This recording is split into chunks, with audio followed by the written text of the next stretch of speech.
Um, and of course, no one knows the future. You know, if I only knew the future, then boy, wouldn't I have a good product to sell? You know, I mean, so, but when it comes to when we're in a position to make a decision, or we're in a position where we're getting an inner directive to do something, there's no way we can know if it's right or wrong in the present moment. We can't know the ultimate outcome of whatever action we choose to take based upon that inner directive. It's just impossible. I don't care how clairvoyant you are, how psychic you are. I don't care how gifted we are, you know, in the ethereal world. It's impossible to know what's coming. You know, yeah, really, it really is. I could think of already I had doubt. I'm like, wait a minute, is that true? You see how easy it is to go into doubt. I'm like, well, wait a minute, is that true? But yes, it is true. And I told you so. Then what it comes down to is trust, right? We have to come to a place of trusting ourselves and the choice that we make, and that, you know, regardless of any external flashes or anything at all, I trust that this inner directive that I heard, and I've been really keeping myself in alignment with myself. Therefore, I know that directive does not guide me wrong. That does not lead me down a primrose path. That takes me straight to my good, straight to what I truly need, want, and desire out of life, because it is for us to accept life's gifts. Otherwise, where would it give it? You know. So the third step in getting out of debt is to create a realistic budget and stick to it. Now, how many of us could do that? Great. I mean, Elaine, I love that you can. But seriously, creating but I love the word realistic. Mm-hmm. And I think that's the powerful word in that sentence and in that directive. Because when we talk about consciousness, when we talk about doubt, it's like, let's be real. Okay? Let's honor both our hopes and our fears.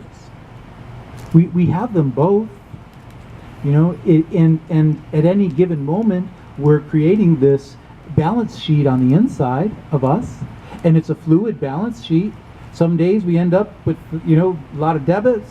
Some days we end up with a lot of credits, and boy, aren't those good days, you know. But we don't want to get into the habit of judging our doubt, because that just adds more doubt to the mix, right? Judging, of course, I'm totally anti-judgment. I'm against judgment. I guess I judge judgment, which isn't so good, I think, when I start playing around. But I do mean that for us to be vigilant, right? Okay, and be honest about our hopes and fears. It's okay to have hopes, and it's okay to have fears, right? And give yourself a reasonable amount of leeway to spend time in doubt, right? You can spend time in doubt. Nothing wrong with it. Nothing wrong with being in the field of doubt, because it's a part of our human adaptive nature, right? I don't know. Let's take the caveman again, going back to those days, and women, cavemen and women. And when you think about it, every corner or every tree, or every stone, every boulder, every cave that you came out of, every place you looked, there was doubt whether it was safe or not, right? So ingrained in our physical being, in our brain, in what is called the reptilian brain, in the back quarter of our brain, we basically have this, you know, is it safe? Is it, you know, which is assessment and discernment, right? But it can look like doubt, right? So we want to make sure that doubt is passing through and it's not becoming stagnant in us. Okay. Now say a little bit more about it again, the positive aspects of doubt. Now the fourth step of getting out of debt, by Clark Howard, he says to organize your debt and categorize your spending. And so what he means by that is simply to,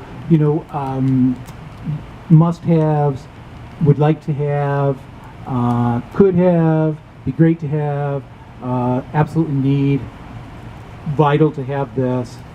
There's no way I can't have that. Okay, by creating a scale of need, really, and really wants versus needs is basically. So how do we categorize and identify our doubts, right? Can we do that? Can we find the meaning of our doubt? And the only thing I could come up with is the question, is this doubt necessary? Or is it an unnecessary doubt?